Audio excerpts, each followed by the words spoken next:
Welcome back to my YouTube channel. दोस्तों, कैसे हैं आप सब? उम्मीद करती हूँ बहुत बढ़िया होंगे, मजे में होंगे। मैं भी बिल्कुल बढ़िया हूँ। तो जैसा कि आप सभी जानते हैं, हमने एक कॉमन पेडागोजी सीरीज स्टार्ट की है और ये जो पेडागोजी सीरीज है न केवल DSSB PRT वाले बच्चों के लिए है, बल्कि जो स्टूडेंट्स बीएड एमएड एजुकेशन में नेट का प्रिपरेशन कर रहे हैं, इसके अलावा सी टेट, एच टेट या किसी अदर स्टेट के टेट के लिए प्रिपरेशन कर रहे हैं, किसी भी टीचिंग एग्जाम, चाहे एनवीएस, केवीएस या किसी अदर टीचिंग एग्जाम की तैयारी कर रहे हैं, उन सब बच्चों के लिए पेडागोजी सीरीज बहुत ज़्यादा हेल्पफुल है। और आज की इस वीडियो में हम असेसमेंट का टॉपिक स्टार्ट करेंगे। असेसमेंट होता क्या है, meaning, definitions, nature and characteristics, functions, और लास्ट में इस टॉपिक से रिलेटेड कुछ इंपॉर्टेंट एमसीक्यूज को भी डिस्कस करेंगे। तो चलिए स्टार्ट करते हैं आज की इस वीडियो को। सबसे पहले बात करेंगे व्हाट इज असेसमेंट, यानी कि असेसमेंट का मतलब क्या होता है। तो देखिए, अगर हम मीनिंग की बात करें, असेसमेंट का मतलब क्या होता है। Assessment in education is the collection of various data from different resources to check the students learning and understanding. When reviewed and placed in context, this data helps gauge students' progress, roadblocks, and obstacles. It can further give an insight into the reasons why students face the problem they face and can help bridge the gap between content retention and better student performance. Assessment का मतलब क्या होता है, यानी कि different sources से, अलग अलग रिसोर्सेज से हम डेटा को कलेक्ट करते हैं। किस लिए कलेक्ट करते हैं? ताकि स्टूडेंट्स की लर्निंग और अंडरस्टैंडिंग को क्या किया जा सके, चेक किया जा सके।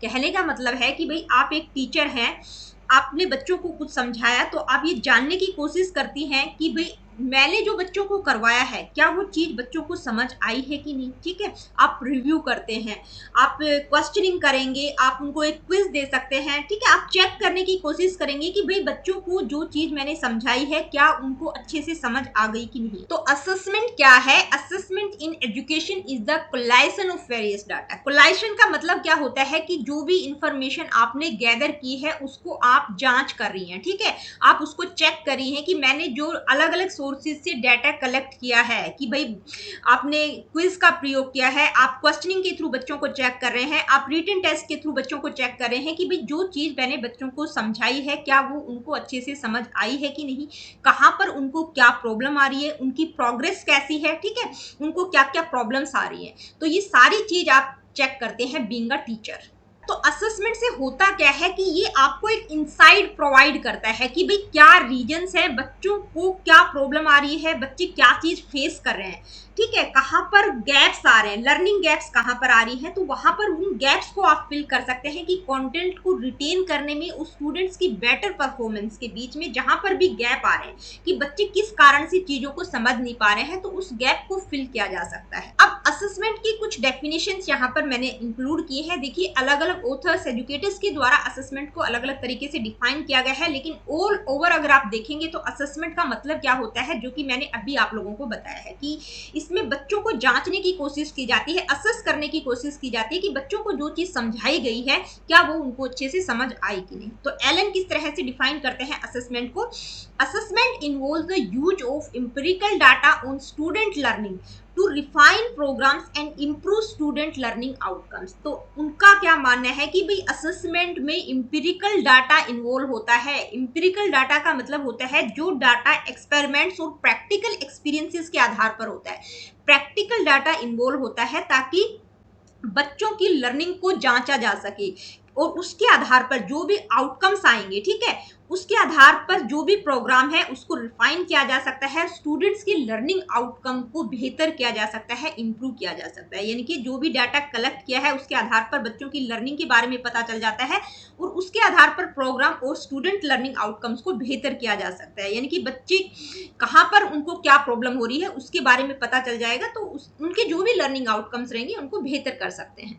अब ह्यूबा और फ्रीड ने किस तरह से असेसमेंट को डिफाइन किया है, यानी कि उन्होंने क्या डेफिनेशन दी है? Assessment is the process of gathering and discussing information from multiple and diverse sources to develop a deep understanding of what students know, understand and can do with their knowledge as a result of their educational experiences. उनका मानना है कि भाई assessment एक ऐसा process है जिसमें information को गैदर और डिस्कस किया जाता है। कौन सी इंफॉर्मेशन? जो कि डिफरेंट मल्टीपल डाइवर्स सोर्सेज से कलेक्ट की जाती है। मल्टीपल डाइवर्स सोर्सेज यहाँ पर क्या क्या हो सकते हैं कि भाई टीचर टेस्ट के द्वारा, ऑब्जर्वेशन के द्वारा, क्विज के द्वारा, रिटन टेस्ट, असाइनमेंट के द्वारा, ओरल टेस्ट के द्वारा बच्चों को असेस करती है। ठीक है, यानी कि अलग अलग सोर्सेज से, मल्टीपल सोर्सेज, डाइवर्स सोर्सेज से इंफॉर्मेशन को गैदर किया जाता है।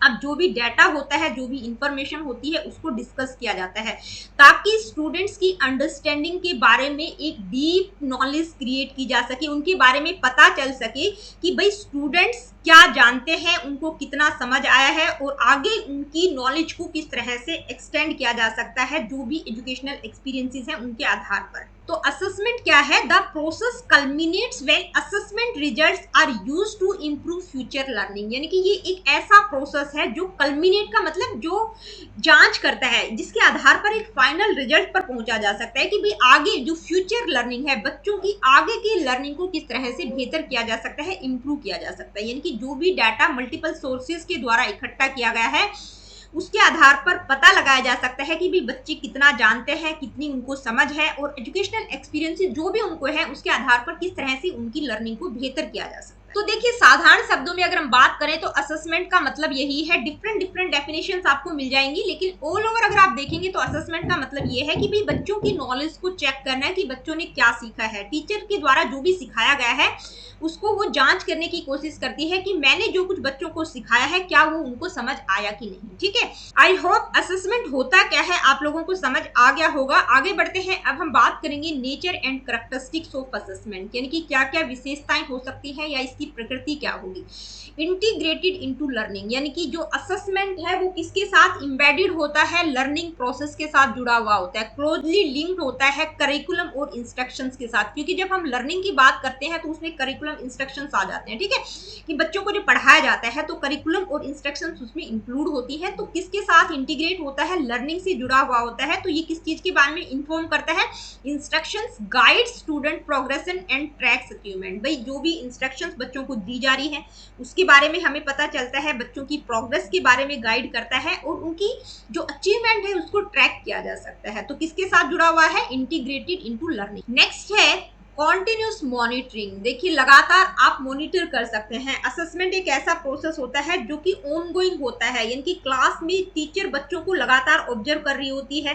तो टीचर को तो पता चल ही जाता है कि भी बच्चा कहाँ पर वीक है, कहाँ पर इंप्रूवमेंट की आवश्यकता है। साथ में बच्चा भी अपने लर्निंग प्रोसेस को मॉनिटर कर सकता है। तो ये क्या है? कॉन्टिन्यूस मॉनिटरिंग इसमें की जा सकती है। नेक्स्ट पॉइंट क्या हो सकता है? मेजर्स प्रोग्रेस, यानी कि प्रोग्रेस को मेजर करता है। It offers students a way to understand their progress as learners and track their progress towards educational goals. यानी कि जो स्टूडेंट्स हैं वो एज अ लर्नर अपनी ग्रोथ को समझ सकते हैं कि कहाँ पर उनकी कमियां रह गई, कहाँ पर उनको अच्छा करने की आवश्यकता है, और एजुकेशनल गोल्स के संदर्भ में वो अपनी प्रोग्रेस को भी ट्रैक कर सकते हैं कि जो भी एजुकेशनल गोल्स और ऑब्जेक्टिव्स हैं वहां पर मेरी प्रोग्रेस क्या चल रही है। ठीक है, अपनी प्रोग्रेस को ट्रैक कर सकते हैं। Next point, close observation. Assessment allows for close observation of students during the learning process, providing valuable insights into how they engage with the material. यानी कि असेसमेंट एक ऐसा प्रोसेस है जहां पर एक टीचर बच्चों को क्लोजली ऑब्जर्व करती है। भाई डेली बच्चे स्कूल में आ रहे हैं तो उनके लर्निंग प्रोसेस के बारे में उनको पता चल जाता है, उसके आधार पर वो valuable insights, valuable suggestions teacher बच्चों को प्रोवाइड कर सकती है कि कहां पर क्या इंप्रूवमेंट करने की आवश्यकता है। Next, frequent feedback. देखिए, एक ऐसा प्रोसेस है जो अपॉर्चुनिटीज प्रोवाइड करता है टीचर्स के लिए भी, स्टूडेंट्स के लिए भी, कि आपको फ्रीक्वेंटली फीडबैक यहाँ पर मिल जाता है कि डिफरेंट डिफरेंट सोर्सेज के द्वारा टीचर जब डाटा कलेक्ट करती है, बच्चों को ऑब्जर्व करती है, क्वेश्चनिंग के थ्रू, क्विज के थ्रू, रिटन असाइनमेंट के थ्रू, जो भी डाटा कलेक्ट करती है, बच्चों को असेस करती है, तो उसके आधार पर उनको पता चल जाता है कि भी बच्चे किस तरह से रिस्पॉन्ड कर रहे हैं, कौन से टीचिंग मेथड का प्रयोग किया जाना चाहिए और किस टीचिंग मेथड से वो अच्छे से सीख रहे हैं।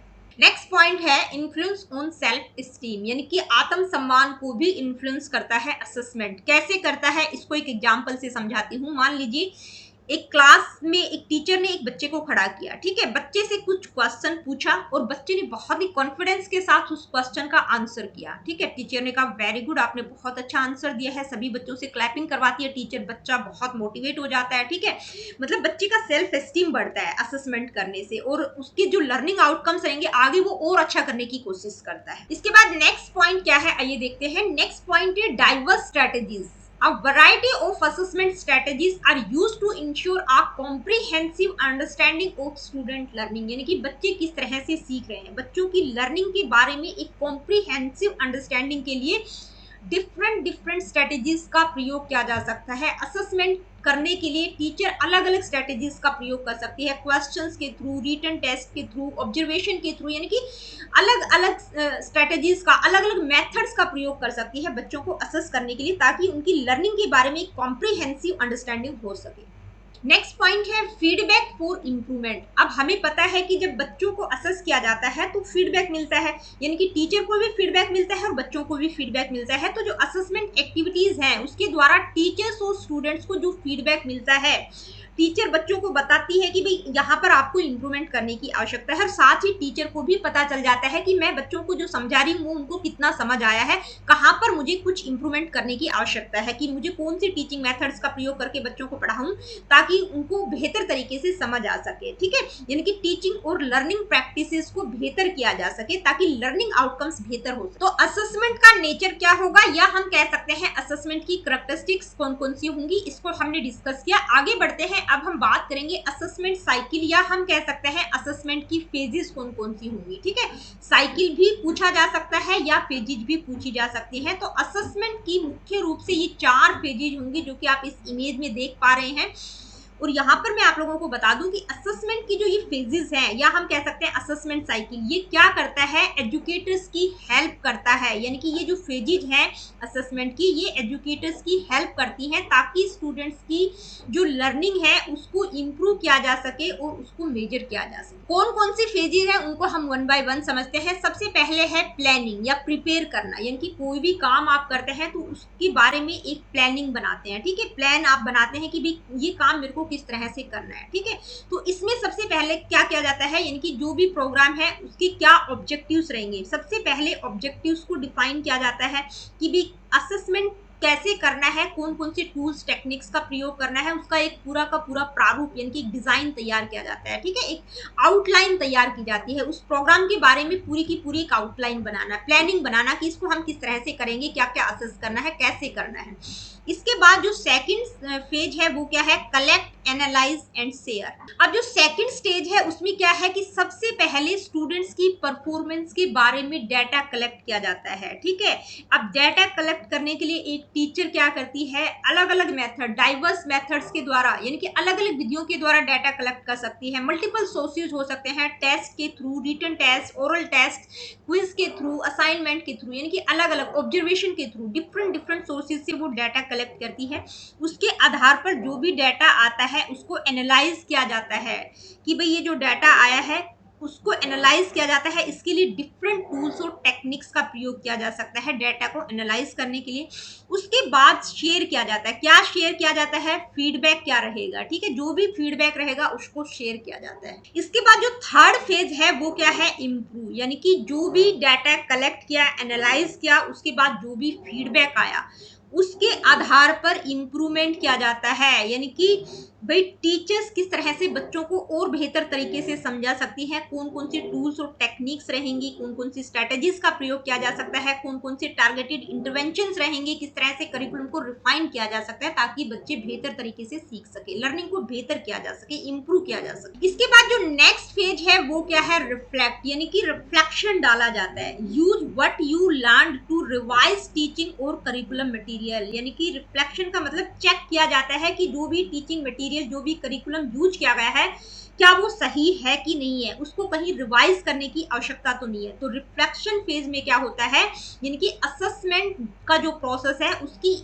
ऑल ओवर इफेक्टिवनेस क्या रहेगी उसको जानने की कोशिश की जाती है। ठीक है, यानी कि बच्चों का लर्निंग प्रोसेस क्या है, कहाँ पर क्या प्रॉब्लम है, मतलब ऑल ओवर इफेक्टिवनेस को जानने की कोशिश की जाती है। तो ये असेसमेंट का एक पूरा का पूरा प्रोसेस या साइकिल कह सकते हैं या फेजेस भी हम कह सकते हैं। आगे बढ़ते हैं, अब हम बात करेंगे असेसमेंट की फंक्शंस की। ठीक है, यानी कि कौन कौन से कार्य हैं असेसमेंट के, क्या क्या कार्य करता है असेसमेंट की, फंक्शंस क्या क्या हो सकते हैं। तो क्या करता है असेसमेंट, मॉनिटरिंग प्रोग्रेस, यानी कि जो भी प्रोग्रेस है उसको मॉनिटर करता है, continuously track student learning and development, providing insights into how well students are progressing towards their educational goals, यानी कि बच्चों की जो भी प्रोग्रेस है उसको ट्रैक करता है एजुकेशनल गोल्स के संदर्भ में, कि वो क्या सीख रहे हैं, कहाँ पर इंप्रूवमेंट की आवश्यकता है, उनकी प्रोग्रेस को मॉनिटर करता है। नेक्स्ट है डिसीजन मेकिंग। देखिए असेसमेंट क्या करता है, डिसीजन मेकिंग में हेल्प करता है। बच्चों को जब असेस किया जाता है तो उसके आधार पर टीचर्स, एडमिनिस्ट्रेटर्स और जो पॉलिसी मेकर्स हैं उनको डिसीजन लेने में हेल्प करता है कि भाई कहाँ पर क्या कमी है, यानी कि करिकुलम को रिफाइन करने की आवश्यकता तो नहीं है, इंस्ट्रक्शंस या रिसोर्सेज की कमी है, तो उसके बारे में वो डिसीजंस ले सकते हैं, यानी कि डिसीजन मेकिंग में हेल्प करता है। नेक्स्ट है स्क्रीनिंग। स्क्रीनिंग का मतलब आइडेंटिफाई करने में हेल्प करता है कि भाई स्टूडेंट्स को कहीं कोई एडिशनल सपोर्ट की आवश्यकता तो नहीं है। ठीक है, एकेडमिकली उनको कोई एडिशनल सपोर्ट की आवश्यकता है तो वो आइडेंटिफाई करता है स्टूडेंट्स को, असेसमेंट के थ्रू टीचर को पता चल जाता है। ठीक है, नेक्स्ट है डायग्नोस्टिक प्रोसेस। डायग्नोस्टिक प्रोसेस में हेल्प करता है, यानी कि स्टूडेंट्स को डायग्नोज किया जा सकता है कि भाई बच्चों की जो भी लर्निंग डिफिकल्टीज हैं, जो भी लर्निंग गैप्स है, उनको आइडेंटिफाई किया जा सकता है और उसके आधार पर टारगेटेड इंटरवेंशंस प्रोवाइड किए जा सकते हैं, जहां भी जिस भी स्पेसिफिक एरिया में उनको कमी हो रही है, इंप्रूवमेंट की आवश्यकता है, वो इंप्रूव कर सकते हैं। ठीक है, तो बच्चों को डायग्नोज करने में हेल्प करता है। नेक्स्ट है प्लेसमेंट इन रिमेडियल कोर्सेज, यानी कि रिमेडियल कोर्सेज में उनकी प्लेसमेंट की जा सकती है। कहने का मतलब ये है कि बच्चों की परफॉर्मेंस और नीड्स के अकॉर्डिंग उनको कोर्सेज प्रोवाइड किए जा सकते हैं। भाई कोई बच्चा बहुत अच्छा है तो उनके लिए दूसरे कोर्सेज होते हैं, जो बच्चे को एडिशनल सपोर्ट की आवश्यकता है, कोई आवश्यकता है, कोई हेल्प की आवश्यकता है, तो उनके लिए दूसरे कोर्सेज होते हैं। ठीक है, तो उनको अलग अलग डिवाइड किया जा सकता है। इसके बाद नेक्स्ट पॉइंट क्या है, आइए देखते हैं, इंस्ट्रक्शनल प्लानिंग, यानी कि इंस्ट्रक्शनल प्लानिंग की जा सकती है असेसमेंट के आधार पर। यानी कि टीचर क्या करती है, जब बच्चों को असेस करती है तो उसके आधार पर वो किस तरह से अनुदेशन प्रोवाइड करेंगी, किस तरह से उनको इंस्ट्रक्शन देना है, उनको पता चल जाता है कि भाई बच्चे को कितना पता है और कितना और उसको सिखाने की आवश्यकता है, तो उसी के अकॉर्डिंग वो प्लानिंग कर सकते हैं। नेक्स्ट है इवैल्यूएशन ऑफ इंस्ट्रक्शनल प्रोग्राम्स, यानी कि जो भी इंस्ट्रक्शनल स्ट्रेटेजीज, जो भी इंस्ट्रक्शनल प्रोग्राम्स है, उनके लिए एक बेस प्रोवाइड करता है ताकि उसकी इफेक्टिवनेस को असेस किया जा सके। और जब भी इवैल्यूएट किया जाता है इंस्ट्रक्शनल प्रोग्राम को, तो उसके आधार पर जो भी नेसेसरी मॉडिफिकेशन है कि भी कहां पर मॉडिफिकेशन करने की आवश्यकता है, तो मॉडिफाई किया जा सकता है ऑल ओवर प्रोग्राम को। ठीक है, इंस्ट्रक्शनल प्रोग्राम को इवैल्यूएशन के आधार पर मॉडिफाई किया जा सकता है। नेक्स्ट पॉइंट क्या है, फीडबैक, यानी कि असेसमेंट के द्वारा क्या किया जा सकता है, बच्चों को फीडबैक प्रोवाइड किया जा सकता है, न केवल बच्चों बल्कि टीचर्स को भी फीडबैक मिल जाता है। ठीक है, कि कहां पर उनको इंप्रूवमेंट करने की आवश्यकता है। Offer students valuable feedback on their learning, allowing them to understand their progress and areas for improvement, यानी कि इससे बच्चों को पता चल जाता है कि उनकी प्रोग्रेस क्या हो रही है और कहां पर उनको इंप्रूवमेंट करने की आवश्यकता है। नेक्स्ट क्या है, मोटिवेशन, यानी कि असेसमेंट के द्वारा बच्चों को मोटिवेट किया जा सकता है, इंकरेज किया जा सकता है कि उनको उनकी लर्निंग प्रोग्रेस को दिखा कर कि कहां पर उन्होंने सक्सेस पाई है, कहां पर उन्होंने बहुत अच्छा किया है। ठीक है, उससे क्या होता है, बच्चा इंकरेज होता है, उसका आत्मसम्मान भी बढ़ता है और वो मोटिवेट भी होता है कि मैंने इस फील्ड में बहुत अच्छा काम किया है, तो बच्चा क्या होता है, मोटिवेट होता है। इससे क्या होता है कि बच्चों का जो ग्रोथ माइंडसेट है उसको फोस्टर किया जा सकता है। तो असेसमेंट के फंक्शंस क्या क्या हो सकते हैं, इसको हमने डिस्कस किया। अब हम इस टॉपिक से रिलेटेड कुछ इंपोर्टेंट एमसीक्यूज को डिस्कस करेंगे। Let me see what is the first question, which of the following best defines the purpose of assessment in education, यानी कि इनमें से कौन सी स्टेटमेंट बहुत अच्छे से ये डिफाइन करती है कि भाई एजुकेशन में असेसमेंट का क्या पर्पज है। ठीक है, क्या पर्पज है असेसमेंट का। To rank students according to their performance, यानी कि स्टूडेंट्स को उनकी परफॉर्मेंस के अकॉर्डिंग रैंक प्रोवाइड किया जाता है। To collect information to improve teaching and learning outcomes, यानी कि टीचिंग लर्निंग आउटकम्स को इम्प्रूव करने के लिए इंफॉर्मेशन को कलेक्ट करना। To assess only knowledge retention at the end of a course, यानी कि किसी भी कोर्स के एंड में बच्चों ने कितनी नॉलेज रिटेन की उसको असेस करना। To administer standardize test for evaluation, यानी कि जो स्टैंडर्डाइज टेस्ट है इवैल्यूएशन के लिए उनको एडमिनिस्टर करना, उनको प्रशासित करना। तो कौन सी बेस्ट डिफाइन करती है, इसमें क्या होता है कि भाई बच्चों की टीचिंग और लर्निंग को किस तरह से इंप्रूव किया जाता है उसके बारे में इंफॉर्मेशन को कलेक्ट करना। नेक्स्ट क्वेश्चन है which of the following is not a characteristic of effective assessment, यानी कि इनमें से इफेक्टिव असेसमेंट की कौन सी करैक्टरिस्टिक नहीं होगी। Validity, exclusivity, reliability, fairness. तो देखिए वैलिड होना चाहिए असेसमेंट, रिलायबल होना चाहिए, फेयर होना चाहिए। एक्सक्लूसिविटी का मतलब विशिष्ट नहीं होना चाहिए कि केवल कुछ लोगों तक सीमित हो, ये नहीं होता, ठीक है, तो ये उसकी करैक्टरिस्टिक नहीं होगी एक्सक्लूसिविटी। नेक्स्ट क्वेश्चन क्या है आइए देखते हैं। Which of the following describe the analyze and share phase in the assessment cycle। देखिए असेसमेंट साइकिल की 4 फेजेज हमने डिस्कस की, तो उसमें जो एनालाइज और शेयर फेज है वो क्या डिस्क्राइब करती है। Evaluating and interpreting the collected data to inform decisions and sharing insights, यानी कि जो भी डाटा कलेक्ट किया गया है उसको इवैल्यूएट करना, इंटरप्रेट करना, ताकि डिसीजंस शेयर किए जा सके, इनसाइट्स शेयर की जा सके, जो भी सूझ है, जो भी सुझाव है उनको शेयर किया जा सके। नेक्स्ट है planning the methods of data collection and deciding on tools, making adjustments to teaching based on data results, reflecting on the effectiveness of previous assessment. तो देखिए एनालाइज और शेयर वाली जो फेज है वो क्या कहती है कि जो भी डाटा कलेक्ट किया गया है उसको इवैल्यूएट करना, इंटरप्रेट करना और उसके आधार पर जो भी डिसीजन आता है उसको शेयर कर। नेक्स्ट क्वेश्चन क्या है आइए देखते हैं। Which of the following best describe the reflect phase of the assessment cycle, यानी कि assessment cycle का जो reflect phase है वो किस चीज को डिफाइन करता है, ठीक है। Evaluating the success of assessment processes and making improvements for future cycles, collecting new data from student performance, planning new assessment tools for the next unit, sharing results with stakeholders. तो reflection में क्या होता है कि future के लिए क्या planning हो सकती है, फ्यूचर में असेसमेंट को किस तरह से इंप्रूव किया जा सकता है उस चीज पर, यानी कि ऑल ओवर असेसमेंट की इफेक्टिवनेस को मेजर करना, उसके ऊपर रिफ्लेक्शन डालना कि कहां पर क्या इंप्रूवमेंट की आवश्यकता है। Next question which characteristic of assessment ensure that the results are consistent and reproducible over time, यानी कि कौन सी असेसमेंट की कैरेक्टरिस्टिक ये बताती है कि भाई एक टाइम के बाद भी जब रिजल्ट्स को रिप्रोड्यूस किया जाए तो उनके जो रिजल्ट्स रहते हैं वो कंसिस्टेंट रहते हैं, उनमें कोई चेंजेस नहीं होता।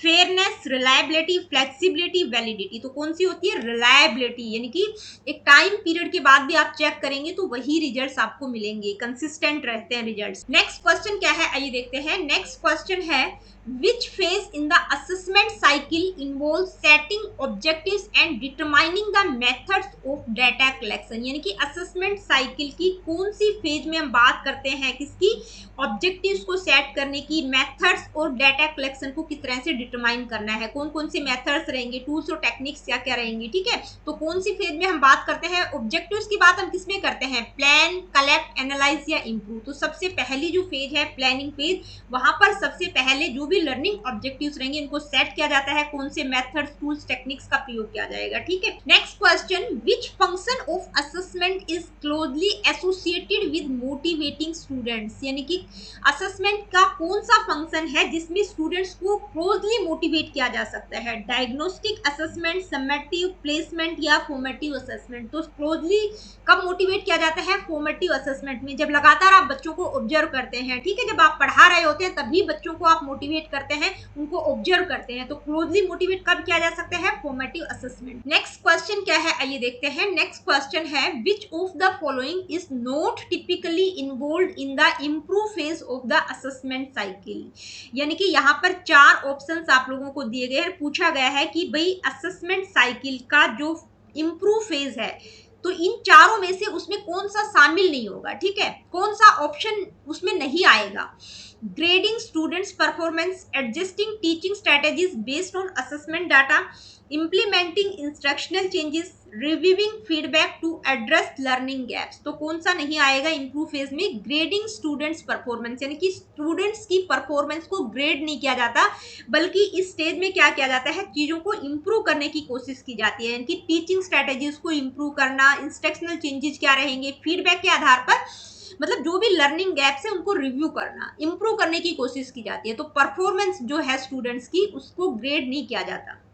तो ये कुछ इंपॉर्टेंट एमसीक्यूज हमने डिस्कस किए। तो दोस्तों आज की इस वीडियो में इतना ही, मिलती हूँ आप लोगों से अपनी अगली वीडियो में। अगली वीडियो में हम टाइप्स ऑफ असेसमेंट, यानी कि असेसमेंट कितने तरह का होता है उसको डिस्कस करेंगे।